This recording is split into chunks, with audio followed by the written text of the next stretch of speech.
नमस्कार, ये आकाशवाणी है। अभी आप दिनेश कुमार सिंह से समाचार सुनेंगे।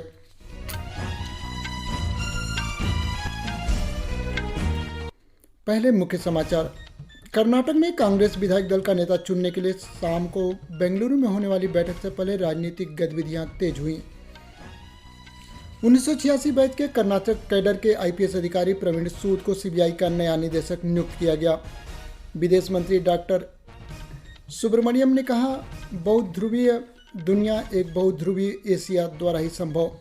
भारत यूरोपीय संघ व्यापार और प्रौद्योगिकी परिषद की पहली मंत्री स्तरीय बैठक मंगलवार को बेल्जियम में होगी। सरकार ने घरेलू रक्षा उद्योग को बढ़ावा देने के लिए राजनीतिक रूप से महत्वपूर्ण साजो सामान की चौथी सकारात्मक स्वदेशीकरण सूची को स्वीकृति दी। और तुर्की में नए राष्ट्रपति और संसद के लिए मतदान जारी। अब समाचार विस्तार से। कर्नाटक में कांग्रेस विधायक दल की आज शाम बेंगलुरु में होने वाली बैठक से पहले राजनीतिक गतिविधियां तेज हो गई हैं। कर्नाटक विधानसभा चुनाव में पूर्ण बहुमत हासिल करने के बाद कांग्रेस में नवनिर्वाचित विधायक कल बेंगलुरु पहुंचे। पार्टी विधायक अपना नेता चुनने के लिए आज विचार विमर्श करेंगे। इस बीच बेंगलुरु में निवर्तमान मुख्यमंत्री और भारतीय जनता पार्टी के नेता बसवराज बोम्मई ने पत्रकारों से कहा कि हार के कारणों की समीक्षा की जाएगी और राज्य में पार्टी को मजबूत करने के लिए आवश्यक कदम उठाए जाएंगे। उन्होंने कांग्रेस से घोषणा पत्र में राज्य के लोगों से किए गए वादों को पूरा करने की अपील की और कहा कि भाजपा राज्य में अगली सरकार का पूर्ण सहयोग देगी। 1986 बैच के कर्नाटक कैडर के आईपीएस अधिकारी प्रवीण सूद को सीबीआई का नया निदेशक नियुक्त किया गया है। प्रवीण सूद की नियुक्ति 2 साल के लिए हुई है। प्रवीण सूद इससे पहले कर्नाटक के पुलिस चीफ भी रह चुके हैं। प्रवीण सूद सीबीआई के मौजूदा निदेशक सुबोध कुमार जायसवाल की जगह लेंगे, जिनका कार्यकाल पूरा हो गया है। पीएम मोदी की अध्यक्षता वाली उच्च स्तरीय कमेटी ने प्रवीण सूद का नाम फाइनल किया।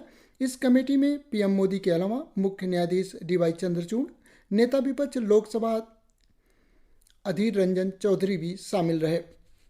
उपराष्ट्रपति जगदीप धनखड़ ने कहा है कि सिविल सेवाएं शासन की ऋण है और देश में सरकारी नीतियों के कार्यान्वयन में महत्वपूर्ण भूमिका निभाती हैं। उपराष्ट्रपति नई दिल्ली में reflection on India's public policies पुस्तक विमोचन के अवसर पर वरिष्ठ अधिकारियों और अन्य गणमान्य व्यक्तियों को संबोधित कर रहे थे। इस अवसर पर उन्होंने कहा कि देश का शासन मॉडल पारदर्शिता, जवाबदेही, डिजिटलीकरण, नवाचार और उद्यमिता पर आधारित है। श्री धनखड़ ने कहा कि समूचा विश्व इस अचंभे की दृष्टि से देख रहा है।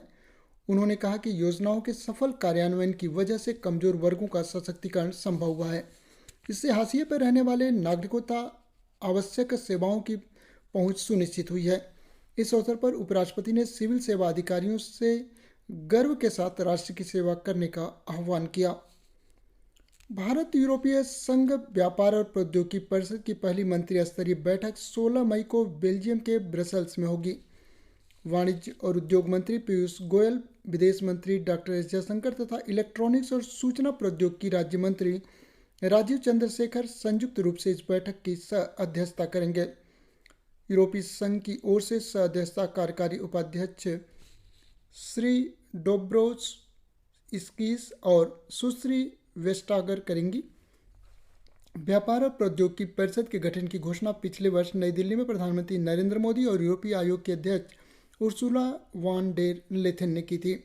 कल श्री गोयल की श्री डोब्रोस स्कीस के साथ द्विपक्षीय बैठक होगी, जिसके बाद यूरोपीय संघ और भारत दोनों के व्यापारिक नेताओं की उपस्थिति में कार्यकारी समूह 3 के हितधारकों के साथ विचार विमर्श होगा।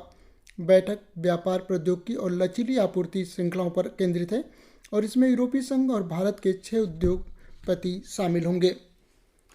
दोपहर में श्री गोयल बेल्जियम में फेडरेशन ऑफ एंटरप्राइजेस द्वारा आयोजित एक व्यापारिक कार्यक्रम में भाग लेंगे और मुख्य भाषण देंगे। इस बैठक में भारत के निवेश की आगे की योजनाओं के साथ साथ भारत में बेल्जियम के उद्यमों के आर्थिक परिदृश्य पर चर्चा होगी। इसके अलावा तीनों भारतीय मंत्री बेल्जियम के प्रधानमंत्री के साथ साथ यूरोपीय आयोग के अध्यक्ष से भी मुलाकात करेंगे। रक्षा मंत्रालय ने रणनीतिक रूप से महत्वपूर्ण 928 साजो सामान की चौथी सकारात्मक स्वदेशी सूची को मंजूरी दे दी है। रक्षा क्षेत्र में आत्मनिर्भरता को बढ़ावा देने और रक्षा से जुड़े सार्वजनिक क्षेत्र के उपक्रमों द्वारा किए जाने वाले आयात को कम करने के लिए रक्षा मंत्री राजनाथ सिंह ने चौथी स्वदेशी सकारात्मक सूची को मंजूरी दी। इस कदम से 718 करोड़ रुपए मूल्य के रक्षा साजो सामान देश में ही निर्मित किए जाएंगे। रक्षा सार्वजनिक क्षेत्र के उपक्रम मेक श्रेणी और सूक्ष्म लघु मध्यम उद्यम तथा निजी भारतीय क्षेत्र के माध्यम से इन उपकरणों को देश में ही निर्मित किया जाएगा। इससे अर्थव्यवस्था में बढ़ोतरी होगी, साथ ही रक्षा क्षेत्र में निवेश बढ़ेगा। रक्षा सार्वजनिक क्षेत्र उपक्रमों की आयात पर निर्भरता कम होगी। देश में कल 1072 लोगों में कोरोना संक्रमण की पुष्टि हुई। स्वास्थ्य मंत्रालय ने बताया कि कल 2252 रोगी स्वस्थ हुए। मंत्रालय ने कहा कि देश में फिलहाल 15,515 रोगियों का उपचार चल रहा है और स्वस्थ होने की दर 98.78% है। देश में अब तक 220 करोड़ 66 लाख कोविड रोधी टीके लगाए जा चुके हैं। प्रधानमंत्री नरेंद्र मोदी आज नई दिल्ली में national gallery of modern art में जन शक्ति कला प्रदर्शनी का अवलोकन किया। इस प्रदर्शन में मन की बात की कड़ियों की विषय वस्तुओं पर आधारित कलाकृतियों को दर्शाया गया है। प्रधानमंत्री ने एक ट्वीट में बताया कि मन की बात के विषय वस्तु पर आधारित शानदार कलाकृतियों का प्रदर्शन किया गया है। उन्होंने प्रदर्शनी में अपनी रचनात्मक कला का प्रदर्शन करने के लिए चित्रकारों को शुभकामनाएं दी।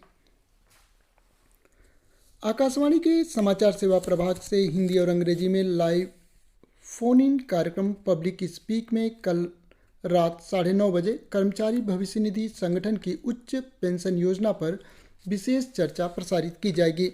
इस चर्चा में केंद्रीय भविष्य निधि अपर आयुक्त श्री चंद्रमौली चक्रवर्ती और कर्मचारी भविष्य निधि संघ में क्षेत्रीय भविष्य निधि आयुक्त सुश्री अपराजिता जग्गी भाग लेंगी।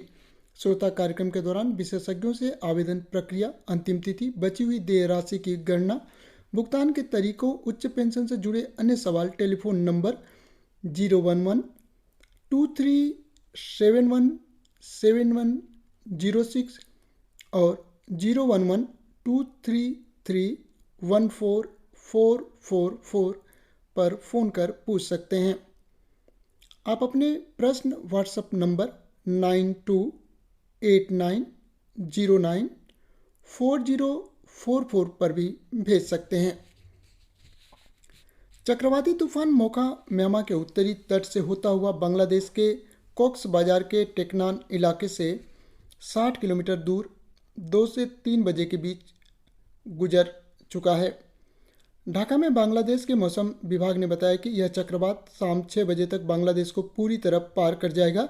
विभाग का कहना है कि बांग्लादेश के लिए खतरा कम हो गया है। चक्रवात के बढ़ने के साथ ही सेंट मार्टिन द्वीप पर्यटन स्थल में 100 किलोमीटर प्रति घंटे की रफ्तार से हवाएं चल रही हैं।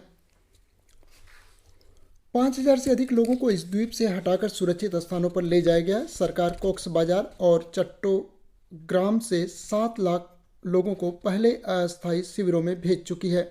इन शिविरों में सरकार की ओर से भोजन और शुद्ध पानी की सुविधाएं प्रदान की गई हैं। मौसम विभाग का कहना है कि मोका चक्रवात थोड़ा कमजोर हो गया है और इससे बांग्लादेश को भारी नुकसान होने की संभावना नहीं है। क्वाड्स संगठन के सदस्य देशों के वरिष्ठ सैन्य कमांडरों की बैठक 15 से 17 मई तक कैलिफोर्निया के सनीलैंड्स में होगी। भारत की ओर से प्रमुख रक्षा अध्यक्ष जनरल अनिल चौहान बैठक में भाग लेंगे। बैठक में हिंद प्रशांत सुरक्षा पर व्यापक विचार विमर्श होगा।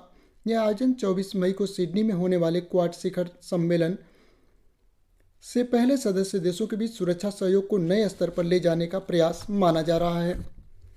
केंद्रीय कानून मंत्री किरेन रिजिजू ने आज अरुणाचल प्रदेश की राजधानी ईटानगर में स्थित Dorji Khandu indoor badminton stadium में South Asian youth table tennis championship 2023 का उद्घाटन किया। इस चैंपियनशिप में 6 देशों भारत, भूटान, बांग्लादेश, मालदीव, नेपाल और श्रीलंका की टीमें हिस्सा ले रही हैं। इस चैंपियनशिप में क्वालिफाई करने वाली टीमें आगामी जुलाई महीने में कतर की राजधानी दोहा में आयोजित होने वाली एशियन यूथ चैंपियनशिप में हिस्सा लेंगी। आईपीएल क्रिकेट में आज शाम 7:30 बजे से चेन्नई सुपर किंग्स का मुकाबला कोलकाता नाइट राइडर्स से होगा। कल खेले गए मुकाबले में लखनऊ सुपर जायंट्स ने सनराइजर्स हैदराबाद को 7 विकेट से हराया, जबकि पंजाब किंग्स ने दिल्ली कैपिटल्स को 31 रनों से मात दी। इसी के साथ समाचार बुलेटिन समाप्त हुए। नमस्कार।